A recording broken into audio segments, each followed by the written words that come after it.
პრაკლაკა უნდა დავითრიოთ ამის რა, წყლის პომპის, ეს ძველი წყლის პომპა არის, ნახეთ რა მდგომარეობაში იყო. პრაკლაკას დავითრევთ, მანქანა ჩვეულებრივად მუშაობს, სახში ჩამოვიყვანე ხა. და გერმეტიკზე უნდა დავუსვათ რა, იქ პრაკლაკა მოგიტო გჭირდება. ჩავალთ ხა ვიყიდით ფასმოიში და დავუსვათ გერმეტიკზე. და იმუშავებს მე ჩვეულებრივად. ნუ თავის დაზღვევის მიზნით რომ წყალი არ გაუშვოს, თორე იდეალურად მუშაობს ეხაც. მოგეთ ეს მანქანა დაშლებს ვერაც და დავშალეთ ხა. რო წყლის პომპის სალნიკი გამეხა და ისე მეყენა რა. სალნიკის გარეშე მეყენა რომ თავარი სახლამდე მომეყვანა რა და რო დავქოქეთ. დაიქოქა ნუ ჩვეულებრივად, ნუ ეგ არ გადაგვიღია. ნუ არ მეცალა მაგისთვის და წყალს არ უშვებდა, მაგრამ არ უშვებდა არა, უშვებდა მაგრამ აი ძალიან ცოტას რა წვეთავდა რა და თავის დაზღვევის მიზნით ვაპირებ ხა გერმეტიკზე დასმას. ოღონდ სალნიკი ვეღარ ვიყიდე ცალკე, იმიტომ რომ არავინ არ ყიდის. და ეხა ჩვენით ვჭრით რა. ხო და გერმეტიკზე რო დავსვავთ, მაგ პროცესსაც განახებთ, ყველაფერი რა იდეალურად მუშაობდა. და აი რო დაჯდება და რო გაიმართება ბოლომდე, მაგ ყველაფერსაც განახებთ, აგერ ორი ლეგენდარული მანქანით. რავი რა, იქნება და გაიმართოს ბოლო ეტაპია, ნუ ბოლო შანსია გამანქანას ეხა.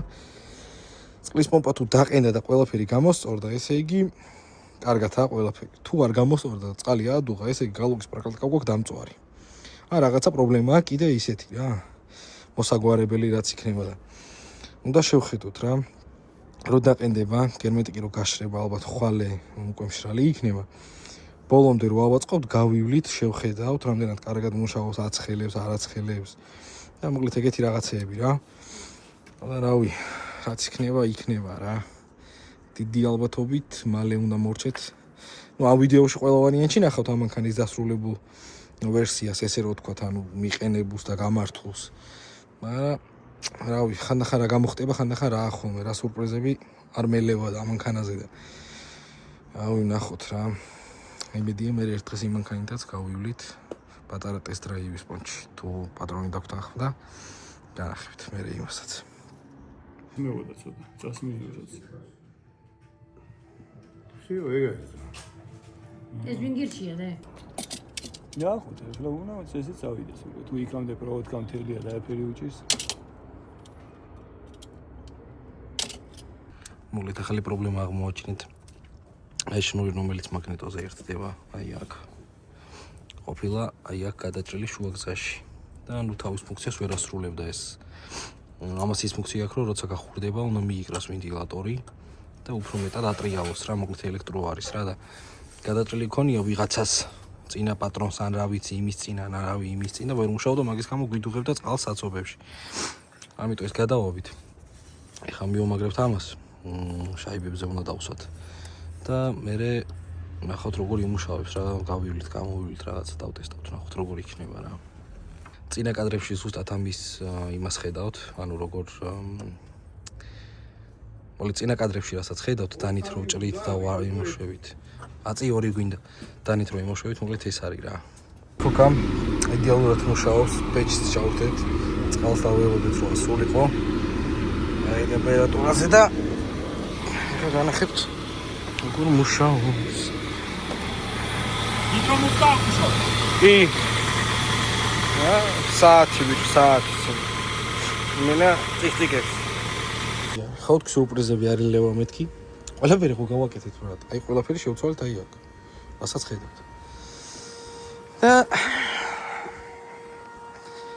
ბიჭო, წყლის პრობლემა იმენ ნერვებს წყლის სისტემას დაუბრუნდეთ, რაც ჩვენ წეგან გავაკეთეთ. პომპიდან წყალს არ უშვებს, არაფერი შლანგები დახეთქილი არ აქვს, მაგრამ გაუშვა ფეჩის რადიატორიდან წყალი. წყლები დავყვარეთ რა, დაიღვარა. ეხლა აქედან რო დაგანახოთ. აი, მოკლედ უშვებს რა, საკაიფოთ რა. ჩემი აღარ შემილია. გაკეთდა მეგობრებო, ჩვენი ავტომობილი. კი, გაუბრაზი წინა კადრებში, მაგრამ ძალიან იოლ რაღაცაში ყოფილა ჩვენი საქმე. იოლში არა, მაგრამ იმდენად ისეთი უმნიშვნელო პრობლემა ქონდა, რომ გალოკის პრაკლაკას ტყუილად დავაბრალეთ ამ მანქანის გაფუჭება და ამ მანქანის ზოგადი პრობლემები. ელექტროობას ქონდა პრობლემა, როგორც ვიძახდი, წინა ვიდეოებში ნათქვამი მაქვს და მე მგონი წინა კადრებშიც არ მახსოვს.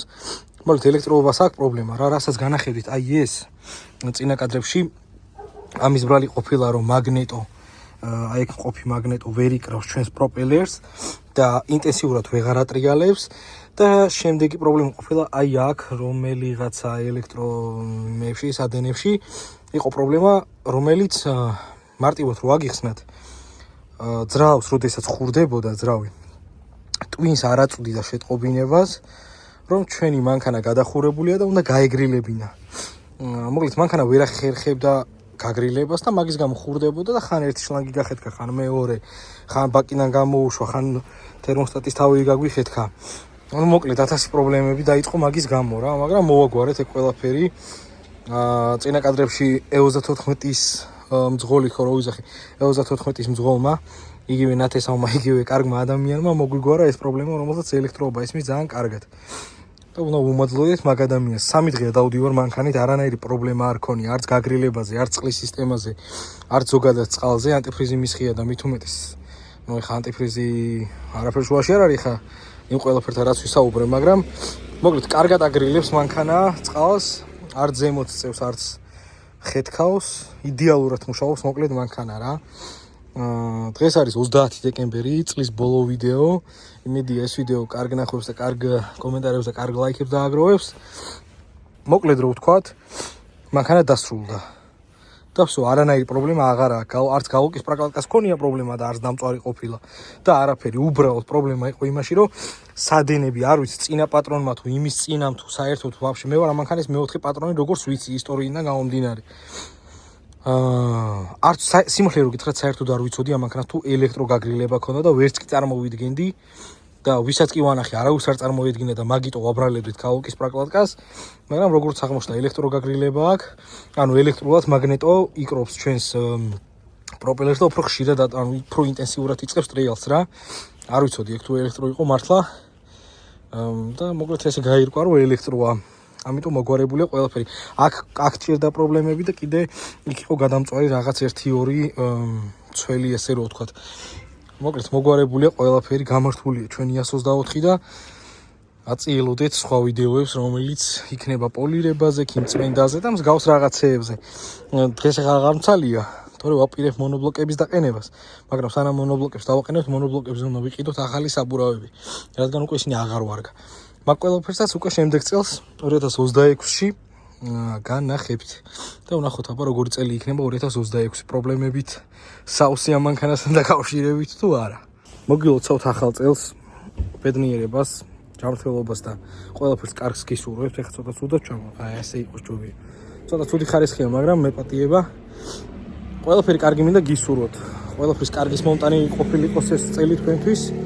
2025-ში დაგეტოვებინოთ ყველაფერი ცუდი და ყველანაირი პრობლემა გაგეტანებინოთ 2025-ისთვის. აბა, ნახვამდის და შემდეგ ვიდეომდე, შემდეგ შეხვედრამდე, რა, შემდეგ წელს შევხვდებით უკვე ამ მანქანის პოლირების და ქიმწმენდის ვიდეოთი. შემდეგი წელი პირდაპირ მაგით დაიწყება. სადღაც 4-5 იანვრისთვის ვფიქრობ მანქანას დავიწყო პოლირება, რომელსაც მე თვითონ გავაკეთებ და თან აგიხსნით, თან შეგახედებთ როგორ კეთდება და რამდენად შრომატევადი საქმე არის და ქიმწმენდაც ამავდროულად, მოკლედ ყველაფერს გავაკეთებ მე. და შეგახედებთ თქვენც რა. იქნება რაღაცა ისწავლოთ კიდევაც ჩემი ვიდეოდან, არ არის გამორიცხული.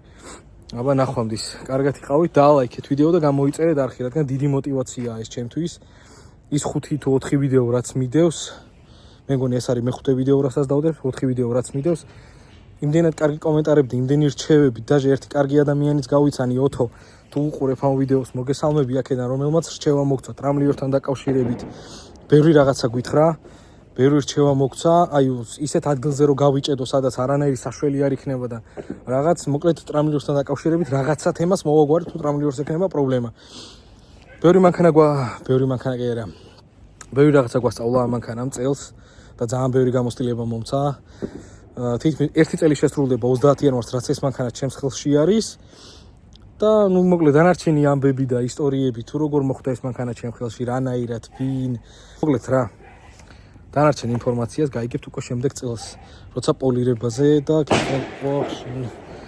პოლირებაზე და ქიმწმენდაზე მიდგება საქმე. ნახვამდის. კოცნით გეხვევით, ჩაგიხუტეთ გულში.